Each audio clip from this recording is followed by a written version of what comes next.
and welcome to my cocktail making workshop for the fantastic First Light Festival. So I should probably start by introducing myself.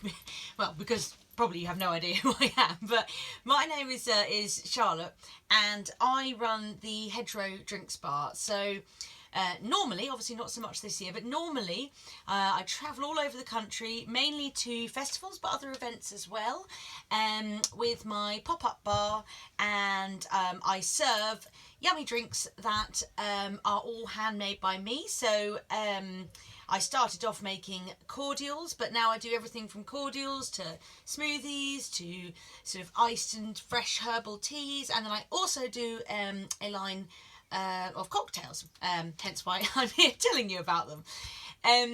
So a lot of the ingredients and things that I use are often foraged or locally sourced, or, you know, I try and keep it as close to home as possible because that's really important within my business, and all of it is like foraged by me and handmade by me, etc, etc.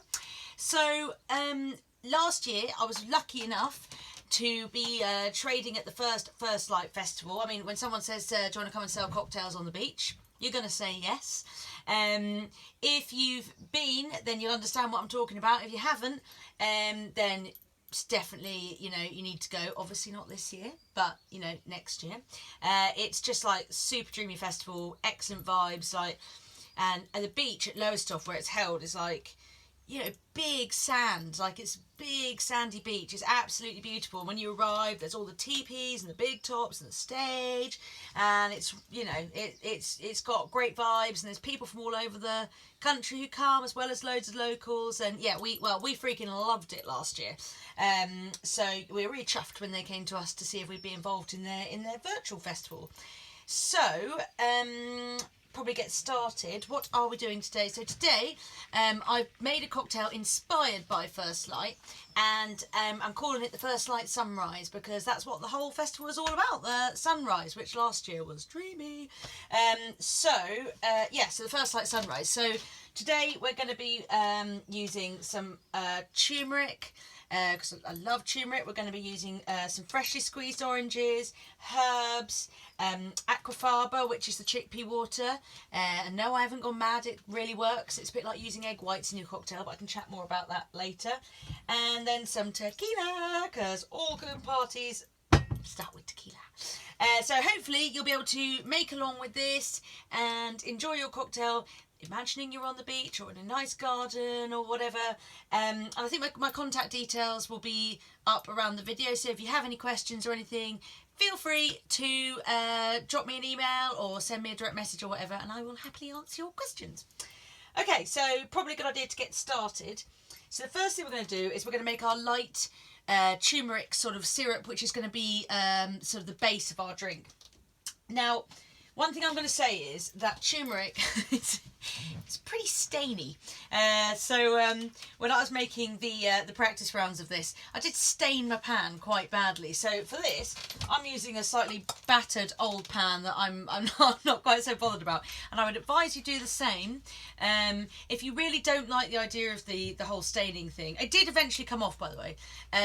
Then you can leave the turmeric out and instead just do orange juice and use some sparkling water. But the turmeric is like, it is really yummy, so it is worth doing. But yeah, I just thought I'd put that out there as a little warning. So what we're going to do first of all, we need 200 ml of water in our pan. So 200 ml of water, it's a bit much, into our pan. Okay, and we're going to go over here onto the hob, and I'm just going to get that heating up. She says now the hob's not working.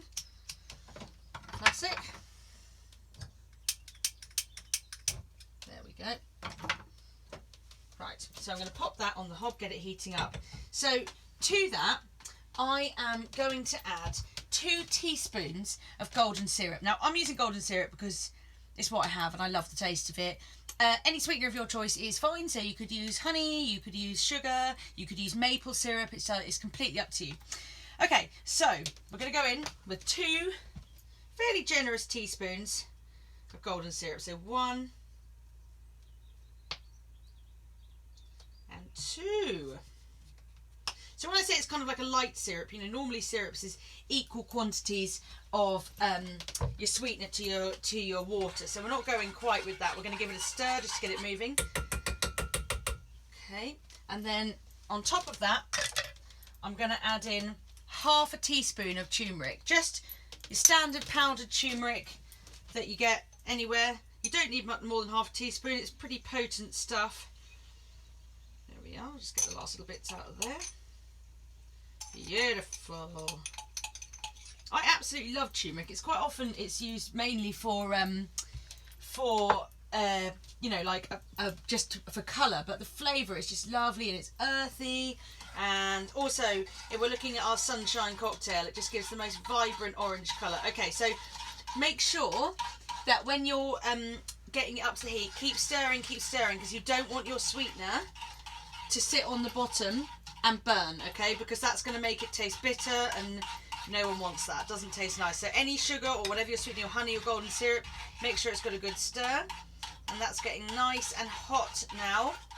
And what I'm going to do is I'm just going to bring it to the boil, and then I'm going to let it boil for about 30 seconds, okay? So it's very close, nearly there, nearly boiling. So what I'm hoping you'll see here is, like, my thing is kind of like, cocktails shouldn't have to be, you know, a complicated thing. You don't need like loads of fancy equipment. Hopefully this is stuff that you guys will have in your home, so it's nice and easy for you to just, you know, get on board and join in.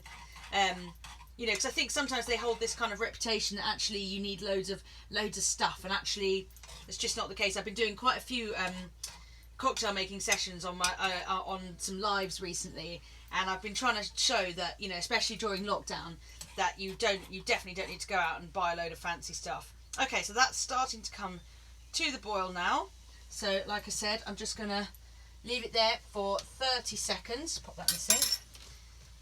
Okay, and then I'm gonna strain it. Okay, so I'm gonna turn that off.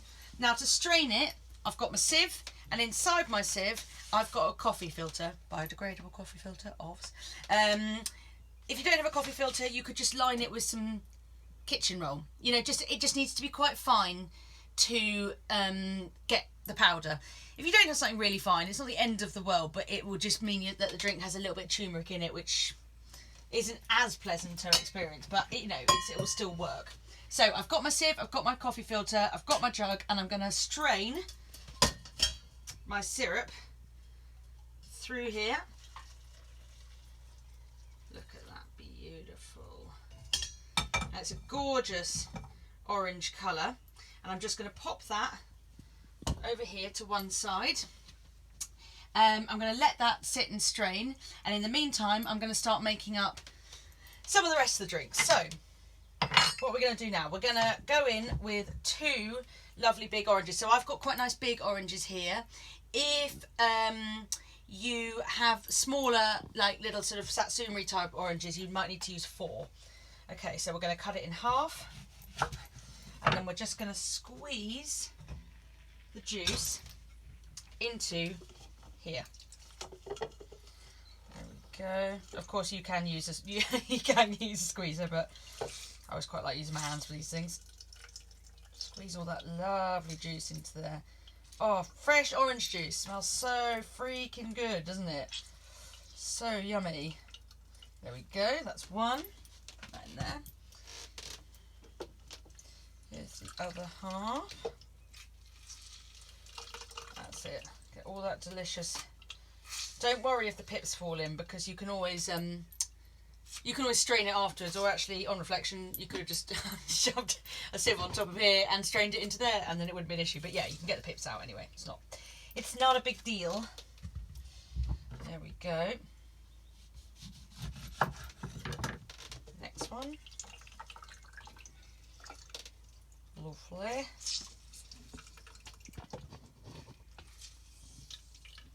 So I thought it was good to go with the kind of the orange, the turmeric, keeping on the kind of like bright, sunshiny vibes. And last one. There we go. Lovely. Okay, so we squeezed our oranges. We've got some lovely fresh orange juice. Now the next thing we're going to go in with, so let's wipe my hands, is some fresh herbs. Now I'm a real advocate for, if you want to be a cocktail maker at home, you want to get involved with your herbs. The reason herbs are brilliant, you can grow them anywhere, you can grow them on a windowsill, you don't need a lot of space, but they are your busy mate as far as cocktails are concerned. So I'm using lemon verbena because that's what I've got growing outside. Oh, it's lovely, it's so fresh. But in this, I'm always saying as well, you can chop and change and mix about with your herbs. You don't have to, like, you know, just stick to it. It's all about just experimenting. So I'm going to use lemon verbena. You could use mint, you could use thyme, you could use sage, you could even try a little bit of rosemary in this. Okay, so it's kind of up to you where you want to go with your cocktail. So I'm going to pop that in there, like that. And then what I'm going to do is I'm going to use this. This is my Muddler. This is actually a piece of cocktail kit, but really, I mean, it's a stick to bash stuff with. So if you've got a rolling pin, wooden spoon, any of that will do. And we're going to get in there and we're just going to gently, well, not even that gently actually, we're going to bruise the leaves of the herbs, because the way you're going to get the flavour out is by giving them a good bash, and just by bruising those leaves, really get involved, give it a good stir. Give it a good bashing until you can start to slightly smell the fragrance of the herb. So you want to be bashing that for roughly 30 seconds. There we go. That is lovely.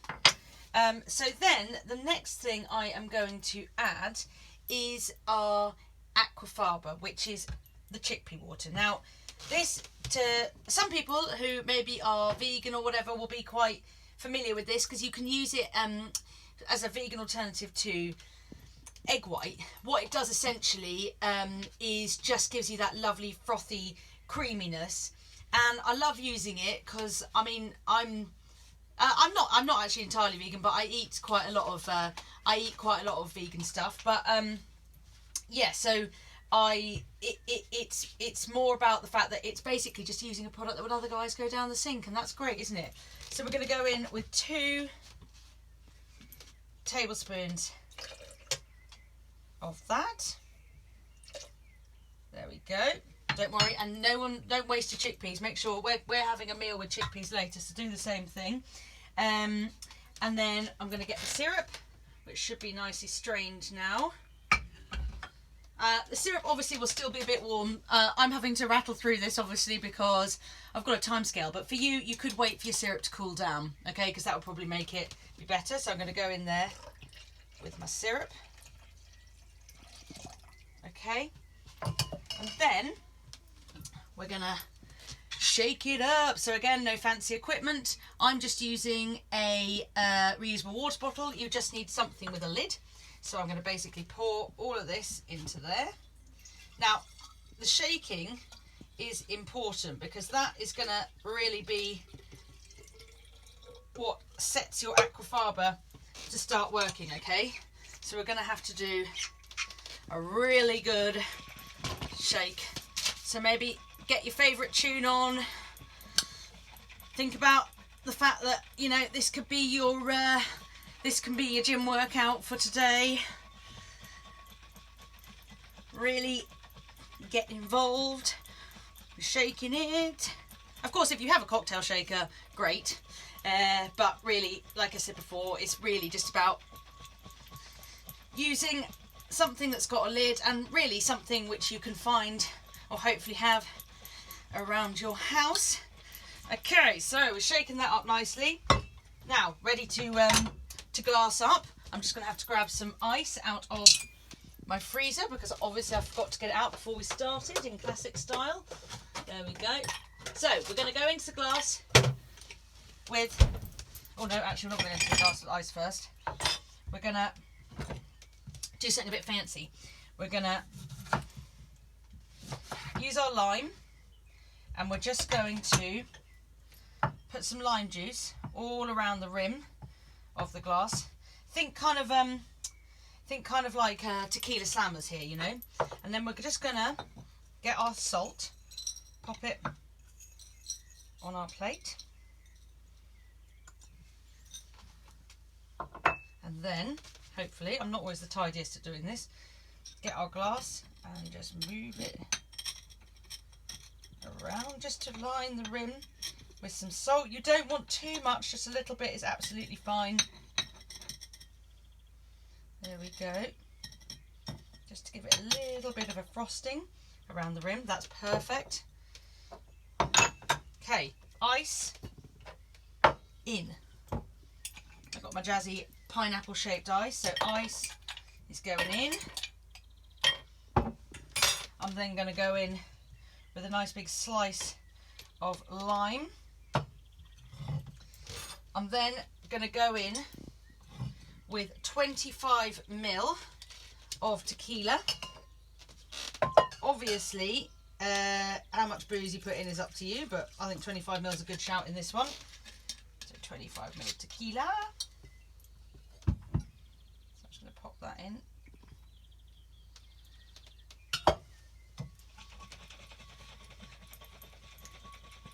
Last little shake for this.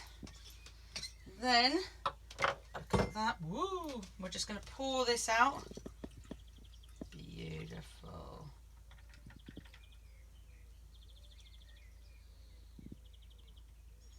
And you'll see the Aquafaba is just giving it that little bit of foam on the top.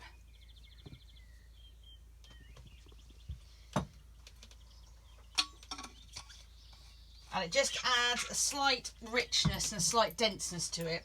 So I'm going to give that a stir. I'm going to use this spoon because I don't have another one. And look at that. That is our first light tequila sunrise. And it is, oh, it is beautiful. That is delicious. So I hope you find somewhere nice and sunny to be able to enjoy your first light tequila sunrise. If you like what I do and you want to check me out, you can have a look at my website, which is hedgerowcordials.co.uk. There's even a little online shop on there, and hopefully I will get to meet you guys and party on the beach with you next year at First Light Festival. So yeah, big love from us, and bye.